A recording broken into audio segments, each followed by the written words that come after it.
Today, I'm going to teach you how you can make beautiful builds that also serve a real purpose for your survival world.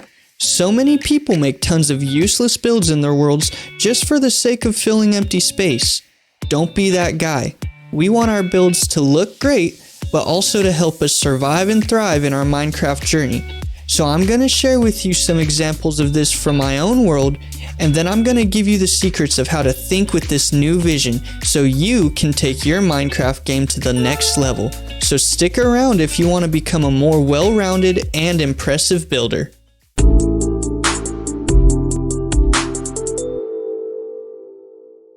Every build in your world should serve a purpose, but what does that mean exactly?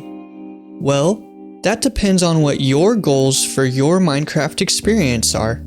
Are you the kind of person that wants to have plenty of resources at your disposal whenever you need them? Then you should focus on incorporating high efficiency farms into your builds. Do you want to be able to accomplish annoying tasks in a faster or simpler manner? Then you might focus on machines like super smelters or auto crafters. Or maybe your goal is to just build massive structures to impress your friends. That's great too, but you still need to get your resources from somewhere, and dull exposed farms won't cut it, and neither will small houses that we've seen done a million times before. So how do we fix this? Well, no matter what kind of player you are, you should and can do all of these things while keeping your world looking beautiful and fun to show off. So stay tuned and allow me to show you some of the ways that I do this in my world. One way I like to do this is by turning infrastructure and pathways into functional parts of my world. So when I needed a pathway to get to my mob farm, I didn't just build a decorative hallway, I made a hallway that doubles as my automatic sugarcane farm. And when I needed to bridge the gap between these two buildings, I made sure to incorporate crop farms into the build. Another approach we can take comes into play when the task is to fill empty space in our world. For example, I knew I wanted to make an attractive build to top off this gatehouse, so when I designed the build, I made sure to come up with something to house the 3 farms I wanted inside. And now I'm gonna let you in on the magic secret. Then we'll practice by making a brand new build, so stick around to see what we come up with. So here it is. The formula that really makes a build work as a concept is to stick with your theme. Like in this small building, I needed a mud farm in my world. So what did I build? A mud hut for my mud farm. And that's really what takes your build to the next level. When someone can look at a farm that's completely enclosed, but you give them a big enough hint as to what it is by sticking to the theme, it intrigues them, and you know you did a great job at building a cohesive structure. So let's put this trick to the test and build something new together. So I need a place to fish at this base, but I don't want to just build a generic pond with a fishing dock like everyone else does. I want to make something new and fresh that also reflects the purpose of the build. Minecraft used to have this concept called a barrel of fish that was never actually brought to the game. So I want to do what Mojang didn't and bring it into our world as a fishing pond. So I marked out where I want to build this barrel, and I'm pretty sure we have everything we need in these 2 shulker boxes. So let's get to building. And as we build up this barrel, we're using different blocks to mimic the colors of the pixels on the barrel block.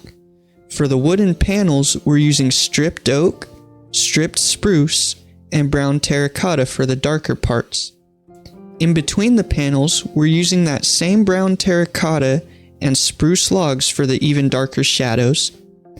And for the metal straps that hold the whole barrel together, we're using polished blackstone, polished basalt, and cyan terracotta. And I think this would be a good time to share that in the last video, I was thanking you guys for 60 subscribers, and now we're at 90. So that's just so wonderful, and my hope is that someday I can get monetized and use this passion to make a living and bring you guys Minecraft videos more often. So if you want to help reach that goal and get the channel to that 100 subscriber milestone, don't be afraid to subscribe. I personally would appreciate it so much, and it would allow you to stick around for our journey through this Superflat survival world. And if not, no worries, but I would ask that you just take half a second and leave a like on the video. But with that said, right about here I ran out of oak, so I had to go farm some trees really quick, and I just had to stop and check out these two wandering traders. I've never seen two of them spawn in at the same time, so that's pretty cool. But then we came back and finished building up the barrel. Next, we took some time and built a few fish on the ground to look like they fell out of the barrel.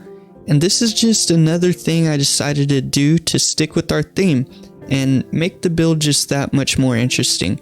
And I think we did a good job by adding just that little detail.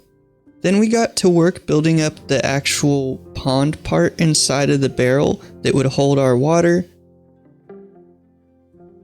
And we went through and placed moss blocks so we could place water on the top level and break it all out. Then we planted a bunch of kelp and bone mealed it up to create a bunch of water source blocks.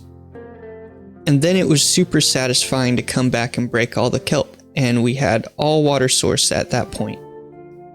The next thing we got to work on was adding some overgrown moss to the top of the barrel to give the pond a more natural look. We bone mealed the moss to add some more life, built a few bushes, and planted some flowers. And finally we planted a couple trees. I tried with cherry trees, but I didn't like the way it looked, so I switched to azalea trees. After that, we worked on making our pond accessible from the ground, and we started building a little tower / platform that we could fish off of.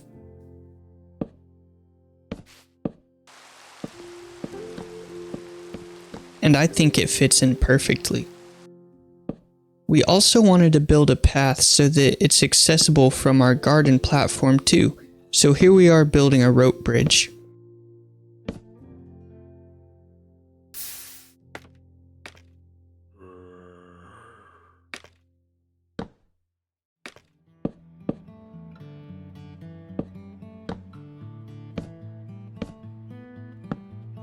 Lastly, we needed to liven up our pond, so we added a bunch of seagrass, tropical fish, and sea pickles for some light.